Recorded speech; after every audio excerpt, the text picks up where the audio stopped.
Muito bom dia, boa tarde, boa noite. É fácil e rápido para qualquer um de nós definir o que está certo e o que está errado. Existem uma série de parâmetros e convencionalismos sociais que ajudam a estabelecer o certo e o errado, além, claro, dos nossos próprios critérios pessoais, a estruturação ético-moral que rege a nossa personalidade e do contexto no qual a nossa vida está inserida. No entanto, certo ou errado é uma dicotomia que pode chegar a nos confundir, pelo menos um pouco. Porque, sim, existem coisas que estão certas e outras que estão erradas.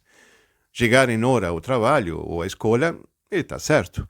Uma conta matemática pode estar errada. Mas a certeza da afirmação de que algo está certo ou errado é relativa, dependendo do contexto e das outras circunstâncias. A utilização corriqueira desta dicotomia nos faz pensar que alguma coisa ou situação só pode estar certa ou só pode estar errada. E é essa radicalização que realmente pode nos confundir. A ideia de algo ou alguém estar completamente certo ou completamente errado é, muitas vezes, uma simplificação excessiva da realidade, pois, na maioria dos casos, as situações são mais complexas do que nos imaginamos e, portanto, possuem muitas variáveis, nem sempre facilmente perceptíveis.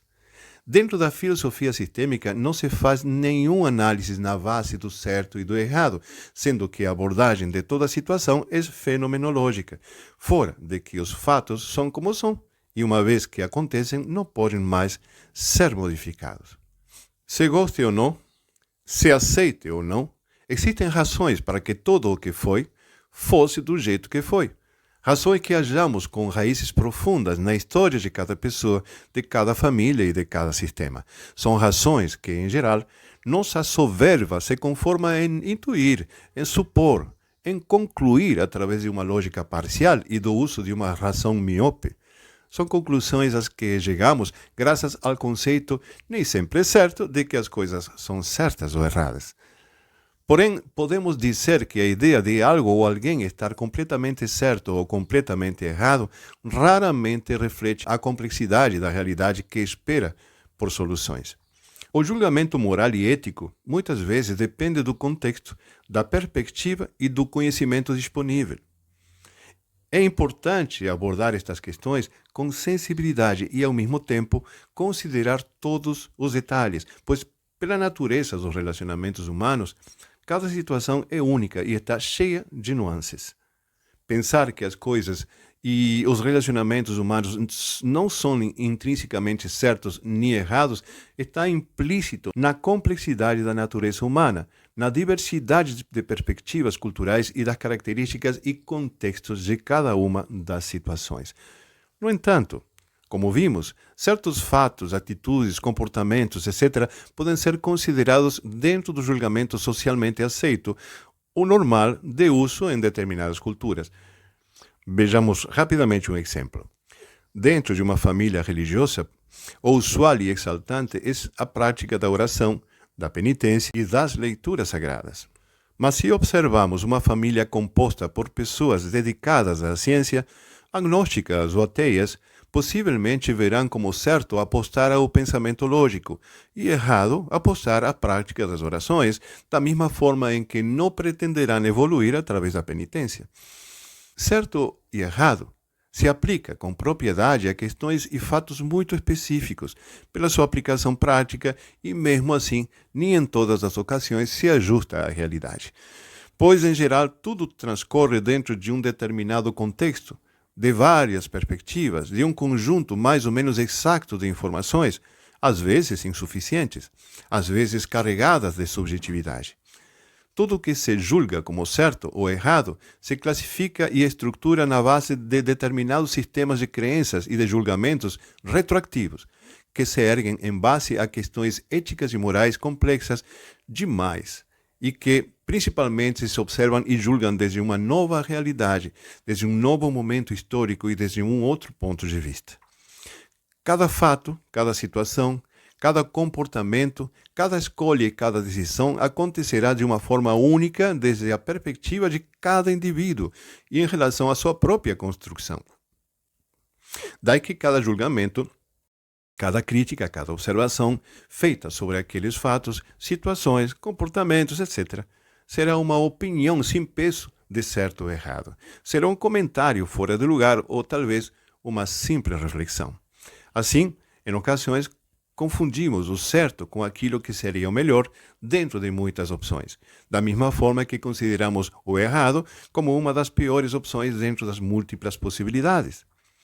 E isso será sempre desde a nossa única e personalíssima perspectiva.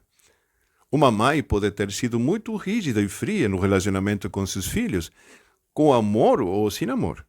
E por uma questão de falta de afagos, de dor, de insegurança, etc., os filhos poderão sofrer de várias formas o fato de não ter adquirido as ferramentas sociais e emocionais para enfrentar suas próprias vidas. Até pode ser que eles critiquem angustiadamente a pretendida ausência materna.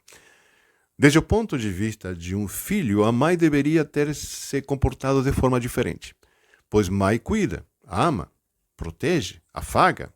A mãe é tudo para a gente. Isto desde o ponto de vista do filho criança, pequeno, que acredita em uma mãe heroína, forte pese a tudo, em uma mãe superpoderosa. No entanto, existem circunstâncias onde uma pessoa pode estar sobrecarregada. Existem circunstâncias onde a mulher mãe enfrentará as dificuldades que a vida propõe, que as tarefas sistêmicas da sua família lhe antepõem como condicionantes à sua própria felicidade, sem ter opções para ser diferente.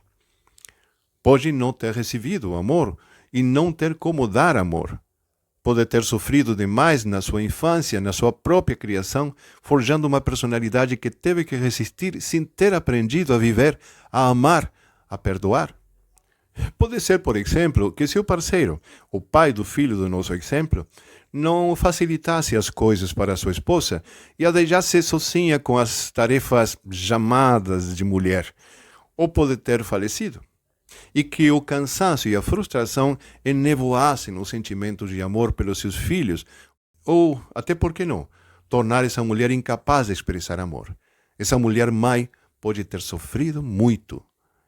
Há ainda muitas outras circunstâncias e contextos que explicariam o comportamento de uma mãe que não soube dar amor para seus filhos, ou que amou de seu jeito, inclusive, que expliquem o fato de não ter amor para dar. Mas certamente todas e quaisquer das diferentes razões para isso acontecer não poderiam ser vistas nem compreendidas pelo filho criança, nem por ninguém que utilize uma lógica rasa e acredite ser dono da razão, sem um verdadeiro conhecimento das causas pelos motivos que mencionamos antes. O mesmo pode acontecer perante o alcoolismo do pai, perante a atitude de disputa por heranças, pelo julgamento que acostumamos fazer sobre o comportamento de um parente ou parceira de trabalho, por mais insuportável que este ou esta nos resulte. O mesmo acontecerá toda vez que julguemos ou critiquemos a vida, as decisões e os comportamentos alheios, pois não estávamos nem poderíamos estar na pele daqueles indivíduos na hora em questão. A percepção de que cada pessoa possui seu lugar único na rede de relacionamentos, circunstâncias e contextos, lugar que lhe outorgam o direito a tomar suas decisões e aceitar suas consequências, se constitui numa atitude de solução para sarar, para compreender e continuar a vida de forma leve e criativa. E isto só é possível no filho adulto, ou no adulto que, quando filho, não tinha como compreender que a mãe, segundo o nosso exemplo, era, em realidade, uma mulher comum que enfrentava a vida com as ferramentas que tinha e que fez com elas o melhor que podia fazer. Tanto que esse filho está em pé e agora olhando para dentro de si mesmo e para suas dinâmicas familiares. Só o filho adulto poderá entender e perceber todos os atos de entrega e de amor silencioso dessa mãe e ficar em paz com a sua própria vida. A complexidade das coisas e dos relacionamentos humanos muitas vezes não se encaixa em categorias simples de certo ou de errado. Mas esta abordagem não implica que não devamos buscar a ética, a moralidade e o equilíbrio em nossas ações e interações. Na realidade, a complexidade desta questão deve nos levar a ser cuidadosos, responsáveis, reflexivos e realmente objetivos. Em todo caso, é necessária a reconsideração das circunstâncias e das origens sistêmicas dos mais variados comportamentos antes de julgarmos o que é impossível julgar, para ter um olhar compreensivo e principalmente fenomenológico. Um olhar desde o nosso e único lugar dentro do sistema de pertencimento. É o que nas constelações familiares se denomina ressignificação. Há mais ainda para falarmos do certo e errado nos relacionamentos humanos desde a perspectiva da filosofia sistêmica de Bert Hellinger. Toda esta filosofia se estrutura sobre um arcabouço teórico ordenado, dentro do qual as leis sistêmicas ou leis do amor possuem um dos lugares principais, se não o principal. Estas leis de pertencimento, ordem e equilíbrio, de por si, estipulam uma grade de possibilidades e de circunstâncias que determinam as principais características e condições de todos e cada um dos integrantes de um sistema familiar. Qualquer crítica ou julgamento a um integrante do sistema em última instância se pode compreender como uma exclusão, que é uma transgressão insustentável da lei de pertencimento. A ordem ou hierarquia não permite a intromissão dos menores na vida pregressa dos maiores. Analisar ou julgar as atitudes do passado dos maiores é uma intromissão que gera desordem sistêmico e que, às vezes, resgatam do passado informações que não nos competem e até de segredos que não temos o direito de trazer à luz, dentro de um plano de harmonia sistêmica. Taxar como certo ou errado alguma destas circunstâncias é uma outra transgressão que provocará emaranhamentos e, portanto, também provocará dinâmicas sistêmicas de solução. As transgressões à lei de equilíbrio de entre dar e receber podem ser observadas, neste caso, na tentativa de exigir uma reparação pelo que não se recebeu e pelo que achamos que deveria ser nosso por direito. A altaneria de defender este direito como fato consumado, como um direito ou necessidade que outros devem nos satisfazer, sem conhecer realmente o contexto e as circunstâncias, a história e condições sistêmicas dessas outras pessoas, provoca um desequilíbrio entre quem dá e quem recebe, na letra desta lei. A crítica e o julgamento, neste caso, determinando o certo e o errado dentro do fino equilíbrio para cada tipo de relacionamento no referente a dar e receber, gerará consequências negativas para os indivíduos e para o sistema em questão. E o assentimento desta realidade deixa as portas abertas para uma nova compreensão dos fatos, compreensão que pode permitir, através da ressignificação, a descoberta de soluções verdadeiras e para todo o sistema.